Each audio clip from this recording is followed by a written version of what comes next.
Do you know what's infuriating? Sometimes you bunch of silly billies. Sometimes it's infuriating when you go through a whole level and just... I accidentally missed like one kill, so I couldn't get 100%, so now I'm starting over! The rage fuels me! But that's okay. I'm not actually enraged, it's just kind of funny to swing a chainsword a lot, you know? Like, you know, you just like your chainsword. Hey, how you doing?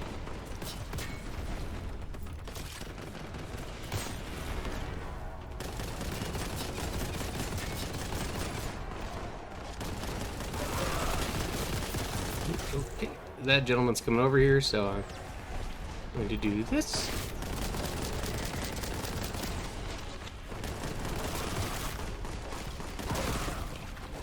Okay, I was about to say, hey, I haven't even taken a shot yet, and then I took a shot to the face. Face shot.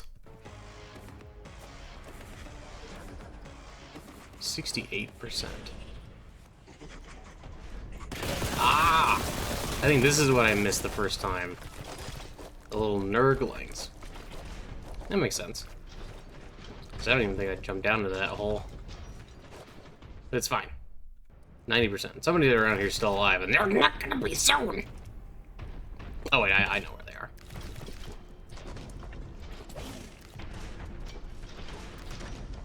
Let's go up here to the secret.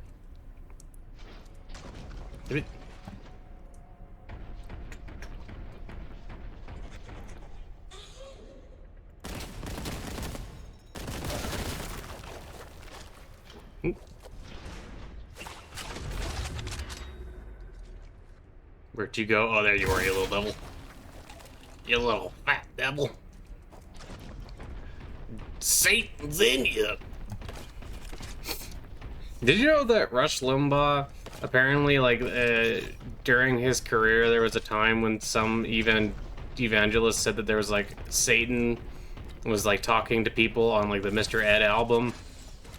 So he said that there was also one on some other album, and he had a bunch of people, like, break that album, but it was like entirely a prank, and then I guess he just decided that it was okay because it made him laugh. Sounds kind of not like a great person.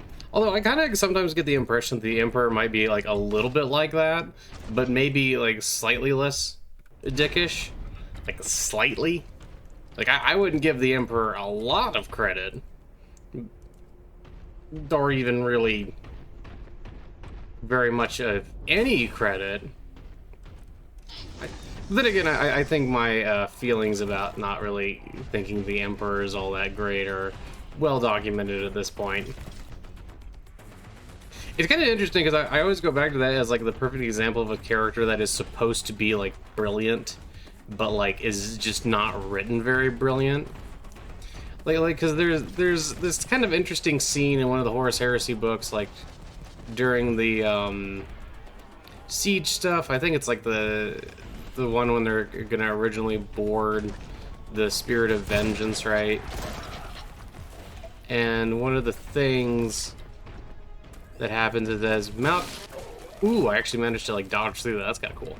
I don't think I dodged that because I just swung my sword, and because my sword was so cool, they just couldn't stop me. But like, so as Malcador is getting ready to do a thing for the Emperor, I don't know how much I want to spoil those books, so I'm not going to spoil this. What he's doing. But I mean, honestly, if you know anything about the heresies and the Malcador and the Emperor's relationship, I feel like you could figure it out. But anyway, but what kind of ends up happening is Malcador gets to see like what the Emperor sees, and he sees like all these different like past, presents, and futures, and like how brilliant and powerful the Emperor is, and all the different things he sees, and blah blah blah blah blah blah blah. And I think the thing that's kind of funny about that is, as you're describing that, it just makes me think once again, like either A, the entire heresy and everything that happens is like the Emperor deliberately wanted that to happen for some reason. You know, maybe like there's a grand plan or something, you know, whatever. But he deliberately wanted that to happen for some reason. or he is easily one of the most incompetent people to have this level of like future prediction powers. Like literally can see multiple futures, can see all this different stuff that can be, will be, etc. Has like this intrinsic understanding of mankind, supposedly, and then is just like, oh, my son, fuck you, my son. I'm going to deliberately do all these things that are going to make you betray me. And I think that's like one of those things too, so because like I was going through a little bit of the Infinite and the Divine. I like a lot of stuff in that book. Not necessarily my favorite 40k book, but there's a part in it where Trey's in the Infinite says that the Imperium is boring and repetitive, and I tend to agree with him. Actually, it's kind of funny because he says that, but he also said that like the Horus Heresy is like full of drama and intrigue and all this interesting stuff. But like, no, I tend to kind of agree. Like, the Imperium is kind of interesting as like a sort of default setting for a lot of things to happen in, but at the same time, like, I feel like the Imperium is pretty easily like one of the most boring parts of like the 40k setting. And like, either A, if you start talking about like the stuff that's on the periphery, like the different like kind of minor nations, the places that break away from the Imperium. Like, if you use the Imperium as this sort of setting for, like, oppression and, like, bad stuff happening, and you kind of look at their heroes and, like, kind of mock them, I think it's much more interesting in that case. But I have noticed that a lot of people do just kind of tend to think that the Imperium is, like, either A, the coolest, or B, like, just, like, it's, like, something that has to be... Which was always kind of an interesting argument to me, because there is definitely people who say things like, oh, the Imperium has to exist the way it does, and it's like, obviously not. Like, if you read, like, for instance, like, read about the Interrex. The Interrex were, you know, this civilization that had, like, oh, hello.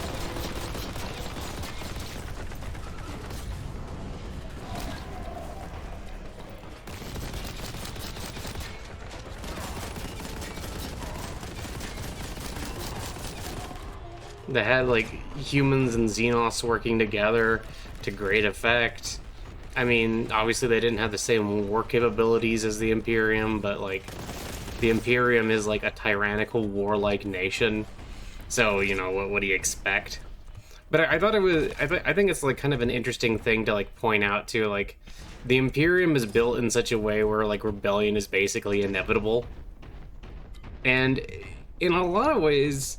it's just, like, needlessly cruel. Like, the implication is frequently that the Emperor had to set up the Imperium in, like, a way that was so terrible because it was, like, the only way to get things done, which, once again, is just, like, so patently false and obvious that, like, it's like, it's weird how often I've heard people defend the Imperium by being like, no, it had to be done that way. But I've also noticed that for a lot of people, they don't question, like, if it's written in a book, if it's written in the book in the setting, that means that it has to be true and it has to, like, make sense or whatever. But it's one of those things where, like, I think especially with, like, especially with, to me, it's always possible that someone can write something and, like, write that, ah, yes, this is true within XYZ universe. But then if you just read it and compare, like, what's happening or what's actually, like... Because there's often this idea in fiction that, like, oh, well, if you just write something, then it becomes true in that fictional universe. But it's sort of like how, like, you can write that someone is, like, the most badass agent ever and, like, the smartest person, but if you actually watch their actions and they're, like, a bumbling moron, it's like they're not both true. Like, you would probably... maybe you wouldn't say that, like, oh, yeah, no, they're totally a bumbling moron, but it's like, if you write something like that and then, like, it's, like, constantly demonstrated that, like, whatever you're writing in the setting doesn't actually work. Like, if you write that the Imperium are the good guys, would just have to analyze for even a minute the motivations and actions of the people within the Imperium to realize that doesn't make much sense. It's mostly that they're just not as bad as Chaos, and even then, that's kind of debatable in a lot of ways, because, like, they're both these horrible, tyrannical governments that, you know, regularly... Or, well, one's not really a government, it's a faction that regularly, like, abuse all of their people. Like, they both basically believe in human sacrifice, just one is of an esoteric nature, like giving them over to the gods, and then another one is like there's the sacrifice of service, like it's a good thing to serve the Imperium, and then like depending on the planet you're on, that takes on a level of like nightmarish proportions, right? Oh, there you are. Okay. Like it takes on like a level of like nightmarish proportions, like the things that people are willing to do for that Imperium, why they're willing to do them, etc. So it's kind of like when you tell me that, no, the Imperium has to be this way, it's like, okay, well, does it? Well, obviously not. You can see examples within the Imperium itself that kind of demonstrate that it doesn't need to be this way. It's not even like... And like, it's also one of those things where, like, the Imperium is a lot of apologists, but it's like, in a lot of cases, it's like, not even, like, efficient? Like, the Imperium isn't even efficient. Like, if it was at least efficient and actually got things done that it was supposed to, that it wanted to have done, that would be one thing. But, like, it like, is constantly breaking down. It, like, constantly is, like, doing shit, like, the most backward way it possibly can. Like... but then it's interesting because it's like that's something that's constantly said, but then like the Imperium is also like always the main character of like all these different stories and things like that. And it's like, you know, for instance, I like Caiaphas Cain, and I feel like the Caiaphas Cain books are probably some of the best examples of like the idea that you can have a normal life in the Imperium and that it's not all tremendously bad. But it's like... it's one of those things where, in a lot of cases, it depends on what the author is trying to convey. Where, for instance, in the Caiaphas Cain books, it seems like you can have, like, a normal life. In the Eisenhorn books, there's, like, kind of discussions of people having, like, normal lives. But in,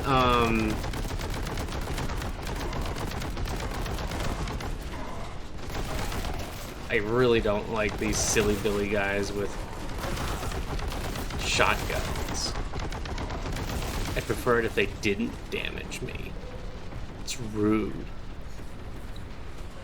Yeah, but then like in the Farsight books, for instance, they like demonstrate like how bad, or they kind of go through and show a bunch of areas in which the Imperium is just like this nightmarish monstrosity. And often for, like, very little reason. And, like, how, like, you know, supposedly these...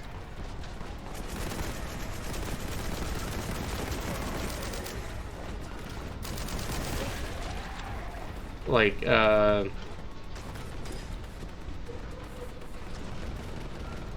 different Imperials are, like, trying to control, like, all these workers and things like that, but then they're not even, like, good at it. Because, like, well, it takes literally one person to give them the opportunity to rebel, and they just immediately, like, you know, completely abandon any former oath they had. And of course they would, because, like, why would you deliberately stick around with, like,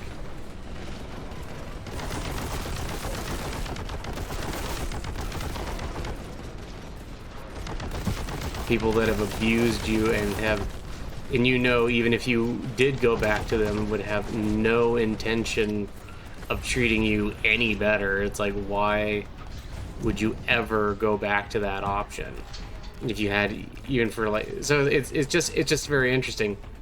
Like, and then there's also like a lot of things where, like, because in that one, for instance, in those books, there's like the Mechanicus uprising, in which the Tau liberated Mechanicus world, and like all these mechanical or Mechanicus servants now, like, say, you know, like, now rebel. There's another part in that book, or I don't think it's the same book, but in one of the books where there's Space Marines who are trying to fight the Tau, and as they're prepping, you just see that, like, the way they load their shells into their gigantic war machines is like by just like a ton of slave labor, and it's just one of those things where you're just sitting there thinking, like, this is just like the dumbest way to do this. It doesn't even make sense. Like, but it's like a thing that's like supposed to demonstrate like the cruelty of the Imperium and how, like, you know, truly abhorrent the Imperium is. And it's kind of interesting because in a lot of the books you can clearly see that they want the Imperium to be the good guys on some level. They do not want the Imperium to really be represented as the bad guys. They are invested in the idea that the Imperium has, at least on some level, something worth saving, or, well, you know, people find the characters interesting. Okay. I can understand that. It's like the human faction. People like human factions. But it feels to me that, especially since Games Workshop, for instance, will still try to say things like, well, you know, the Imperium is like is a satire, and it's about like how horrible mankind could be. I was like, well, then give us this mixed thing where, like, they're also like these noble people who are fighting against all odds to defeat like the ultimate evil and things. Like, you don't do both of those things. Like, and you can have it so there are noble Imperials, but like in some books they're just written as the fucking heroes, man. And I feel like one of the things that 40k has suffered from, especially in more recent years, is that it's gotten more and more to the point of the Imperium being kind of the good guys and Chaos just being the bad guys. And a lot of the books really represent this. Like, I remember when I first read Dark Imperium, that was kind of where I really felt like the writing had gone. I want to say it's on this side, but I might just be dumb. Just gotta drop down, just go somewhere next. Actually, I think it might just be... Is it... No, it's not below there. Oh, it goes up each time. I'm silly. That's why. I think I just need to go to the opposite side, maybe. Like, I feel like this is the right way to go. Why is it not? But yeah, like you shouldn't kind of have this weird... I'll take the contempt. You shouldn't have this weird thing like that. And I think the other thing that's pretty interesting,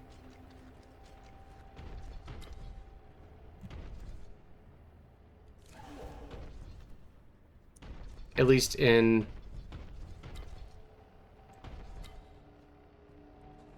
I'm just gonna do that. Is that hitting that?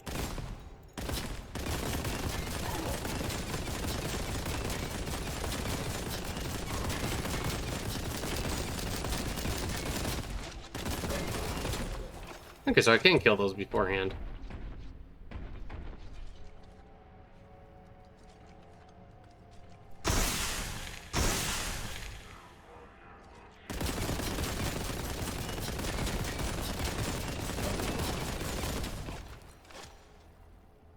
Okay. Now with that part...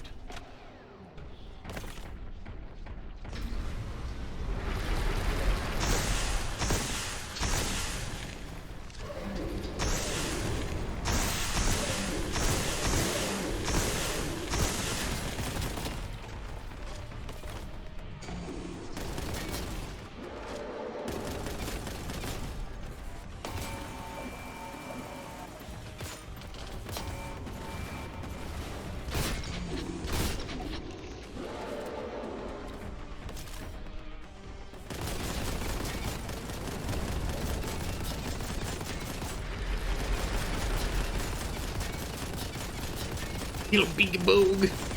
Ooh, jeez. Ouchie, pouchy, sir. Oh, I should have grabbed this first and then grabbed that. Whatever, it's fine. But yeah, I don't know. I think it's interesting. Well, that's also why, like, the way I wrote the Rift Drakes is that I wanted them to be deliberately heroic, partially in an attempt to point out that the Imperium is, like, very monstrous and, like, this terrible society. It's kind of like how, like, a lot of people talk about how great the Votan guys are, but it's like there's these horrible, monstrous capitalists who have nothing but the interest in profit in mind. Like, that is their entire society. And it's kind of a... They have much better technology, and they're much less cruel than the Imperium, but they're still, you know, monstrous in their own way. I mean, or just like Eldari society is kind of monstrous in its own way, where it's like this thing where, like, everything has to be so tightly controlled because the, you know, there's, like, the fear of, like, giving in and becoming, like, this darkness. And the thing about that too is that, I mean, they can see the darkness that is present within their larger society. It's not like when I talk about them being afraid of the darkness, it's not like they don't have anything to be afraid of. They have a reason to be afraid. They can see and they know what happened when they, like, gave into their passions and, like, became these nightmarish creatures who wanted nothing but sensation. Which, I'm gonna argue that maybe a little bit of Games Workshop's writing is maybe a little bit weird on... more than a little weird on, like, sexuality and things. Like, it kind of seems like if you're even, like, a little bit more open, you're just inviting, like, slash and, like, pain and things in, which is a little weird.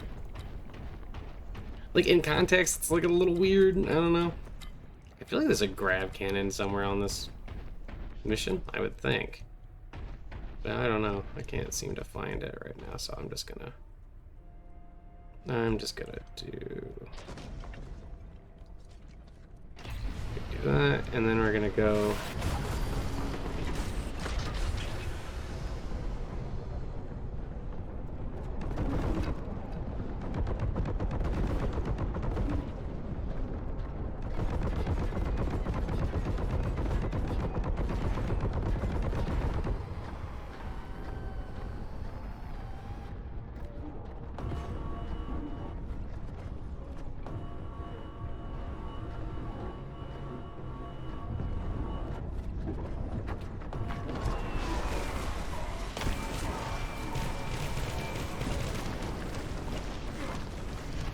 oh jeez, that was maybe not the best way to deal with that, but that's fine. Going to go get some help. Thank you for missing.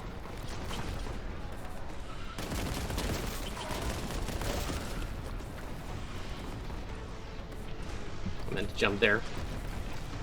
It's fine. We're fine, kids. We're not gonna die. I mean, we might. That's fine too. If we do. Oh, there we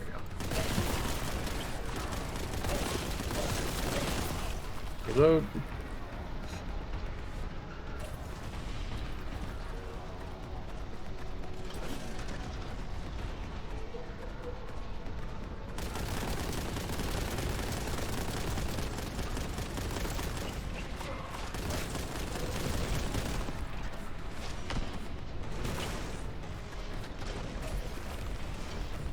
Oopsie.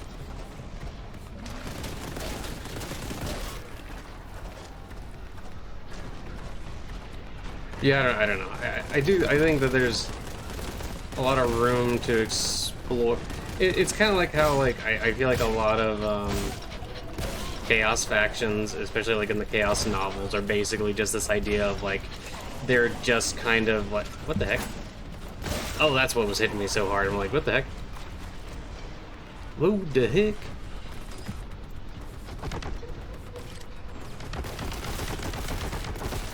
Come on, bud.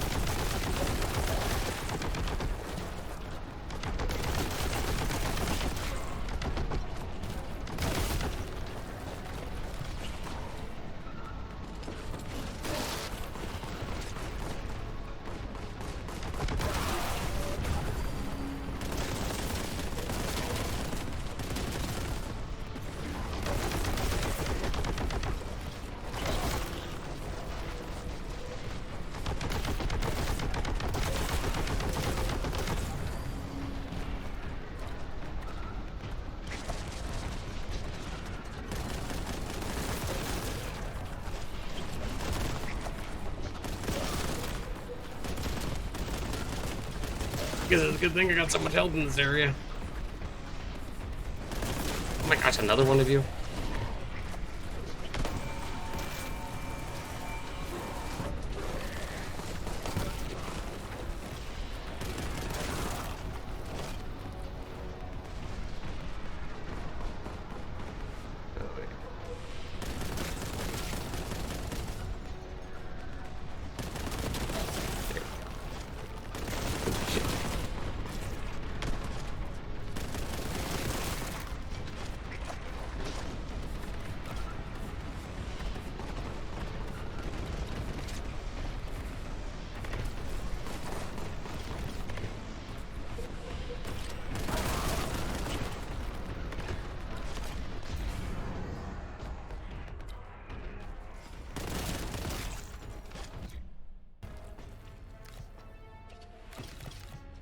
Okay. Nice. Got 100% secrets, got 100% kills. I feel like I'm missing a grab cannon. What's actually here? Real quick. What I'm gonna do is I'm gonna click a button.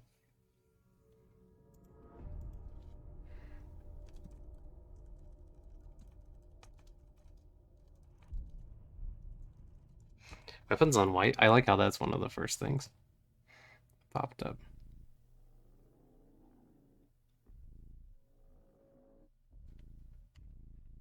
This does not tell me where all the weapons are. Well, let's see. Yeah, it doesn't even mention where any of the weapons are. So, oh well, that's fine. We are fine with that. We are going to merely continue forward. I may have missed a vengeance. It's fine. We have the weapons we need. And that's all that matters. Provided you have the tools for the job. Which I do. It's a bolter that's going to kill you. With bullets. And by bullets, I mean miniature rockets of doom. Bada.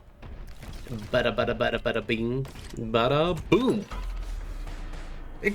Excellent. I hope you enjoyed my little weird rant about the Imperium and all that other stuff. And I'm glad that I got to find all the secrets, and I feel like a good cat, and I feel like I killed everything. Which is what a good cat does. Okay, I hope you all have a wonderful day, and I love you, and God loves you, and bye, love you, bye. Bye, love you, bye.